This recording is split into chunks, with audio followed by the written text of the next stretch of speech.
क़ौमी असम्बली के speaker Ayaz Sadiq parliament में PTI अॻवाननि की गिरफ़्तारियुनि ते एक्शन जो ऐलान करे छॾियो। अयाज़ सादिक़ चयो त कल्ह वारे वाक़े ते स्टैंड वठणो पवंदो। मूं समूरियूं वीडियोज़ घुरायूं आहिनि। कल्ह जेको वाक़ियो थियो उन ते ख़ामोश न वेहंदासीं, उन ते एक्शन थींदो। गुज़िरियल ॾींहुं पेश आयल वाक़े जो केस में दाख़िल थी सघे थो। क़ानून ऐं आइन जी पासदारी थियणु घुरिजे। क़ानून वारे वफ़ाक़ी वज़ीर आज़म नज़ीर तारड़ चयो त हीअ ऐवान जे तक़दुस जो मामिलो आहे। ताड़ी हिक हथ सां न वॼंदी आहे। इन वाक़े जे सबबनि खे बि ॾिसण जी ज़रूरत आहे। चैम्बर में कुछ माण्हुनि खे घुरायो, मामले खे ॿिन्ही पासनि खां ॾिसी था वठूं।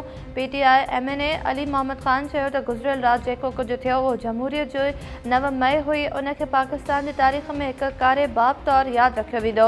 असांजे पार्लियामेंटेरियंस खे पार्लियामेंट हाउस, मस्जिद ऐं हिजर मां गिरफ़्तार कयो वियो।